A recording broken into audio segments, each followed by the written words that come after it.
Bug likes to read. That one likes to dance. Here comes Skunk Bug. Bedtime. They're glowing. New GLO Friends, each sold separately. Collect them all from Play School. Well, 80s Toy Boy is back. We are. And we have GLO Friends, GLO Worm, the whole gang is here. We do have GLO Friends here, yes. Not the whole gang, unfortunately, but a well-represented version of the gang. This is a lot bigger than I remembered it being. Yes, GLO Friends actually, in a very short amount of time, became a surprisingly expansive little brand. It started off, of course, as a soft toy that glowed in the dark that children could take to bed with them. Right. And then the glowworm character that it started off as evolved a little bit, and it became a bit of a franchise. Now, it started off with this toy line and as animation, but it wasn't traditionally an animated show the way they usually were.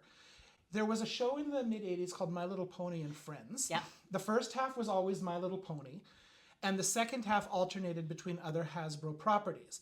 GLO Friends, Moondreamers, and Potato Head Kids. Basically an excuse to sell toys. Exactly. Yeah.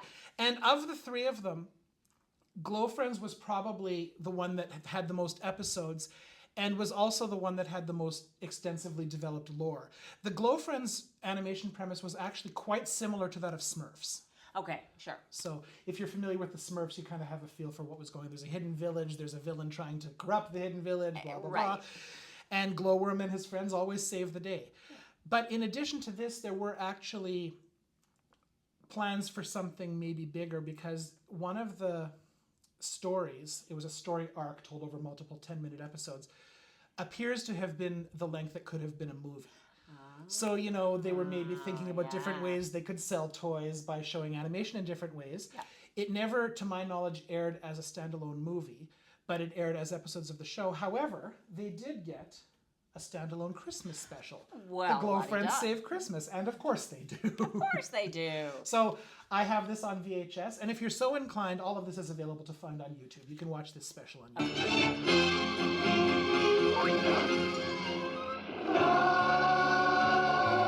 Everybody go. Let go. Let the magic flow. And see the Okay, Which is awesome. I'm assuming that their glow maybe led the sled. Yeah, It seems something kind like of that may have obvious. happened. Yeah. Interesting fact about this. Carol O'Connor is in this. What? Sally Struthers is in this. And in this and in the animation, some fairly heavy hitters of voice acting in the 80s appear. Nancy Cartwright, I love her. you might know her as the voice of Bart Simpson, Yep. was a featured voice in both GLO Friends and in My Little Pony. Cool. Frank Welker was a voice of several of the characters. And for me personally, the most special one of the more oddball but more prominently featured characters was named Cappy. Okay. Her shtick was she was a reporter in the GLO Friends community. Okay. She was gossipy. She was voiced by Russie Taylor, who was the voice of Strawberry Shortcake. Oh my goodness. So needless to say, Cappy is special to me, and one day I will have Cappy in this collection. I don't right now.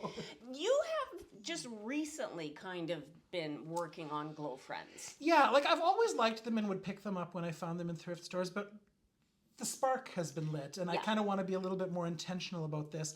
And I'm finding out just how deep it went. Like there was, for something as short-lived as it was, there was a fair bit of merchandise. As you can see, there are things like puzzles and books. I've got quite a few little books here, and the interesting thing is a lot of these are from the UK. Oh. So Okay, just a bit bigger market there. yeah, and actually it's interesting. Sometimes that happened with some of the lesser known or more short-lived animation here. Wuzzles was another one that was bigger in the UK than it was in North America. So lots of cute little friends here featured in all these books, and very low-stakes adventures, very suitable for small children. Yeah. And of course, the whole shtick with GLO Friends, of course, is that they glow. So these figures glow in the dark. Ooh. Let me tell you about the first time I had a few of these in my cabinet, and I woke up to use the facilities in the middle of the night and had a little fright episode for a second until I realized what was going on. Wow, yeah. And they still work after all these years, 40 years later. That's so great. And I like that it's a toy line that kind of evolved out of like something comforting for kids at night. And still kept that sensibility. Like I said, it's very low stakes. It's very gentle. Yeah. And they even, I just found out about this recently, a few years ago, trotted out kind of a newer version of the GLO Friends. Oh. So I'm going to have to hunt some of these down. You can see that the general sensibility Yeah. is still in place. It was very much something for small children. Something very sweet and comforting. Yeah. Well, and like I have noticed the odd thing creep up in the last couple of years too. Yeah, now because 80s nostalgia is huge right Yes. now, and those of us who grew up with these toys are the ones with the disposable income, you often see reproduction stuff. We've talked about that with Strawberry Shortcake and with other stuff. Glowworm is very popular Yes. to bring back as a retro toy. So this is Funko Pop, very typical of Funko Pops. I'm just going to set him down. This is from the world's tiniest or world's smallest line, and he does what Glowworm is supposed to do. He lights up. I love it. Yeah, so a fairly faithful reproduction of what was otherwise quite a bit of a bigger toy. Okay. Well, if you're looking for something to collect, a throwback to your childhood, or if you're having trouble sleeping at night and you want a little comfort, this might just be the collectible for you. GLO Friends could be your friends. Awesome, Jay. Thank you so much for bringing yet another whole thing into our world. We really enjoy this. You're very welcome, and it won't be the last. No, for sure. Jay, they're glowing. They are glowing. Do you think they'll light our way for us?